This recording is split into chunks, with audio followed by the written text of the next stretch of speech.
इत्तेहाद के हवाले से बड़ी खबरें गर्दिश कर रही हैं। साद रिजवी साहब किन से इत्तेहाद करने जा रहे हैं? रात के इस पहर कोई भी सियासी जमात आके इलेक्शन कैंपेन करके दिखाए, ना ही ऐसे कारकुनान किसी के पास हैं, ना ही ऐसी जमात किसी के पास है, ना ही ऐसा जो है मंशूर किसी के पास है, ना ही ऐसा नजरिया किसी के पास है, ना ही ऐसा नारा किसी के पास है। कासिम अली शाह साहब ने यह भी बताया कि मेरे बड़े अच्छे शागिर्द हैं और मैं बड़ा उनका एहतराम करता हूं, वो मेरा बड़ा एहतराम करते हैं और उनसे ज्यादा अदब वाला मेरा शागिर्द कोई नहीं है। बिस्मिल्लाहिर्रहमानिर्रहीम, अस्सलाम वालेकुम यूटीवी ग्लोबल के नाजरीन, मैं हूं आपका मेज़बान मानुल्लाह कायम खानी। उम्मीद करता हूं कि आप सब खैर वाफियत से होंगे। नाज़रीन कराम, साद हुसैन रिजवी साहब ने सिंध से जो है वो अपने तमाम तर इलेक्शंस की कैंपेन शुरू कर दी है। इस वक्त रात का जो स्टे था वो हैदराबाद का था। आज टंडोला यार से होते हुए टंडो आदम, मीरपुर ख़ास और ये इलाकों में जो है आज इलेक्शन कैंपेन होगी। रात की एक बड़ी अहम प्रेस कॉन्फ्रेंस जो कि हैदराबाद सिटी में हुई, उसमें क्या मामलात हुए, क्या सवालात थे, क्या आगे जाके साद रिजवी साहब सरप्राइज़ देने वाले हैं, बड़ी अहम डिस्कशन होने वाली है। और स्पेशली जो है वो वहाँ के लोग जो हैं उन्होंने साद रिजवी साहब के साथ क्या वादे किए हैं वो भी आपको बताते हैं। कैसे हैं मियां साहब? अल्हम्दुलिल्लाह जी खैरियत। सर वेलकम करते हैं आपको प्रोग्राम में। सर मुझे बताइएगा, सबसे पहले जो साद रिजवी साहब ने लॉन्ग मार्च शुरू करना हो तो सिंध से शुरू करते हैं और पंजाब की तरफ आते हैं। आज इलेक्शन कैंपेन जो एक दो दिन से स्टार्ट है हैदराबाद से, क्या समझते हैं?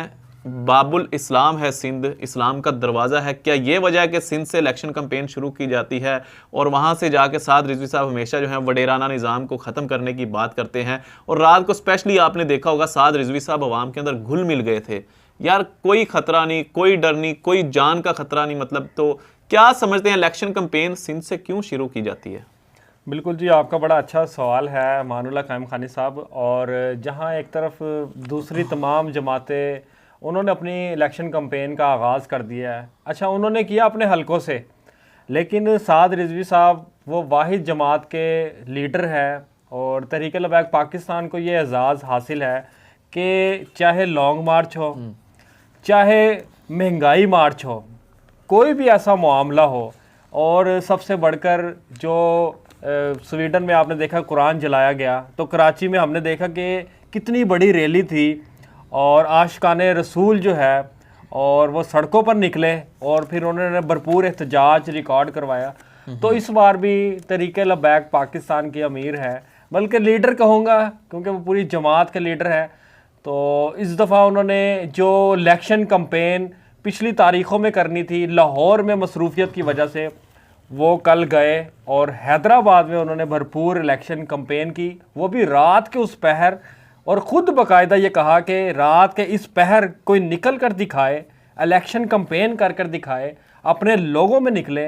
फिर इंतखाबात के लिए उन्होंने जो इंतखाबी मंशूर था उसके हवाले से ये कहा कि 25 निकाती इंतखाबी मंशूर है, वो लेकर हम इलेक्शन में आए हैं, अवाम के सामने निकले हैं। सर एक और बड़ी अहम बात की है, मैं काट रहा हूँ, उन्होंने कहा जी कि रात के इस पहर कोई भी सियासी जमात आके इलेक्शन कैंपेन करके दिखाए, ना ही ऐसे कारकुनान किसी के पास हैं, ना ही ऐसी जमात किसी के पास है, ना ही ऐसा जो है मंशूर किसी के पास है, ना ही ऐसा नजरिया किसी के पास है, ना ही ऐसा नारा किसी के पास है लब्बैक या रसूलुल्लाह का। सर बड़ा अहम क्वेश्चन है, बहुत सारे लोगों से आपकी भी मुलाकात होती है, आपकी कासिम अली शाह से भी मुलाकात हुई और तमाम मामला आपने देखे, एक प्रेस कॉन्फ्रेंस हुई, बहुत ज़्यादा लोग इमरान खान को डिफेंड करते हैं। क्या समझते हैं साद रिजवी साहब को? आप कासिम अली शाह साहब के साथ मिलके आए हैं, एज ए लीडर आप कैसा जानते हैं कासिम अली शाह साहब ने क्या कहा इस हवाले से, और क्या समझते हैं साद रिजवी साहब कैसे लीडर हैं? देखें, जहाँ तक कासिम अली शाह साहब की बात है, बहुत बड़े मोटिवेशनल स्पीकर है, दुनिया उन्हें सुनती है, उनके फॉलोअर, उनके चाहने वाले बहुत बड़ी तादाद में हैं और उनको सुनकर जो है वो अपनी ज़िंदगी में तब्दीलियाँ लेकर आते हैं।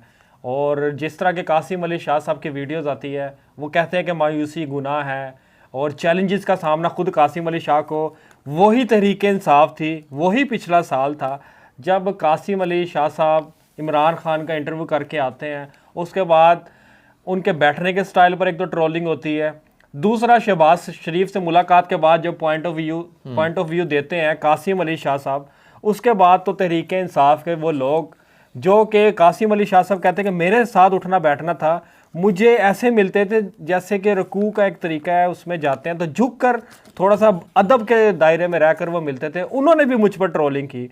तो फिर मैंने जब सवाल किया साद हुसैन रिजवी साहब के हवाले से कि कासिम अली शाह साहब के इसी इदारे में साद रिजवी साहब ने द लीडर्स एक कोर्स है, वहाँ से वो कोर्स जो है वो उन्होंने पढ़ा। वो और उसके बाद जो है फिर कासिम अली शाह साहब ने ये भी बताया कि मेरे बड़े अच्छे शागिर्द हैं और मैं बड़ा उनका एहतराम करता हूँ, वो मेरा बड़ा एहतराम करते हैं और उनसे ज्यादा अदब वाला मेरा शागिर्द कोई नहीं है, उनसे ज्यादा अदब वाला मेरा कोई शागिर्द नहीं है। जब फिर मैंने इलेक्शन से उनकी जमात के हवाले से सवाल किया तो फिर उन्होंने कहा कि मैं हर मामले पर पॉइंट ऑफ व्यू देना मुनासिब नहीं समझता, मेरा उनके साथ एक मोहब्बत का ताल्लुक है।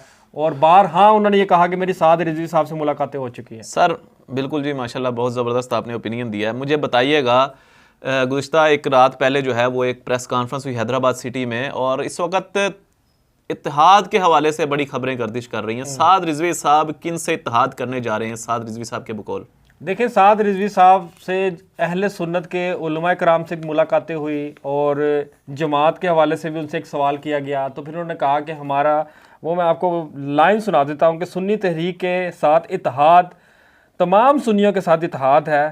अब जो हमारे साथ चलने के लिए तैयार है हम उनके साथ चलने के लिए तैयार है, जो नहीं चल रहे उसका हमारा साथ नहीं है। ये सुन्नियों के साथ इत्तेहाद के हवाले से साद रिजवी साहब ने एक बड़ा सवाल था, उसका जवाब दे दिया है। सर एक बड़े अहम यहाँ पे नाज़रीन कराम एक चीज़ मैं हाईलाइट करते जाऊँ। साद रिजवी साहब ने कहा कि हमारा तमाम सियासी और मजहबी जितने भी लोग हमारे साथ चलना चाहते हैं, हम सबके साथ इत्तेहाद करने के लिए तैयार हैं। इस बात का मकसद आप समझ रहे हैं कि सियासी और मजहबी, सियासी तो ऑलरेडी जो है कोई पीटीआई छोड़ के तरीके लब्बैक में आया, कोई नून लीग छोड़ के तरीके लब्बैक में आया, लेकिन मजहबी हल्का जिसे साद रिजवी साहब ने सिंध में जाके कहा है कि हम जो हमारे साथ चलने के लिए तैयार है हम उन्हें वेलकम करते हैं। एक बहुत बड़ी मजहबी जमात आप सब जानते हैं कौन सी है इस वक्त, जो इस वक्त सबसे ज़्यादा वोटिंग जो है तहरीक लब्बैक पाकिस्तान के लिए करती है।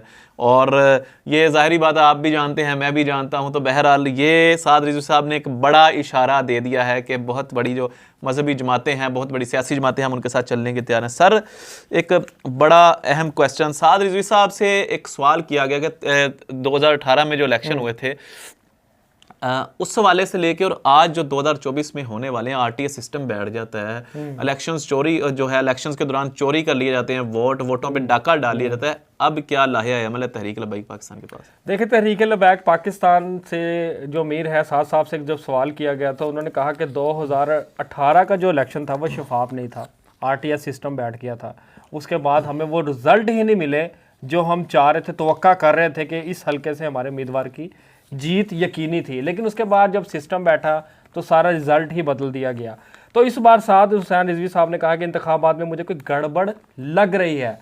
जिस तरह के लंदन से नवाज शरीफ को लाया गया, किसी को वजीर आजम का कैंडिडेट बनाया जा रहा है, किसी को वजीर आला का कैंडिडेट बनाया जा रहा है। लेवल प्लेइंग फील्ड की बात की गई, उन्होंने कहा कि लेवल प्लेइंग फील्ड जो है वो नहीं दी जा रही। और दूसरा उन्होंने ये भी कहा कि अगर इलेक्शन की रात 12 बजे तक रिजल्ट ना मिला तो फैसला किन ऐलान करेंगे, ये साद साहब ने ये कहा था।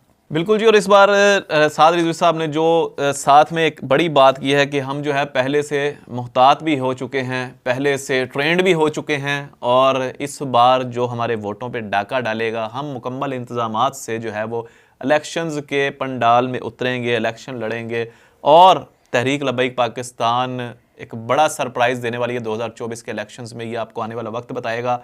हमारे जो मौजूदा सर्वे हैं वो बता रहे हैं कि तहरीक लब्बैक पाकिस्तान जो है ये 2024 में इंशाल्लाह बहुत बड़ी तादाद से इलेक्शन जीतने वाली है। तो 2024 किसका, आपने भी कमेंट सेक्शन में अपनी कीमती राय का इजहार करना है। अपने मेज़बान अमानुल्लाह कायम खानी को दीजिएगा इजाज़त। अल्लाह निगहबान।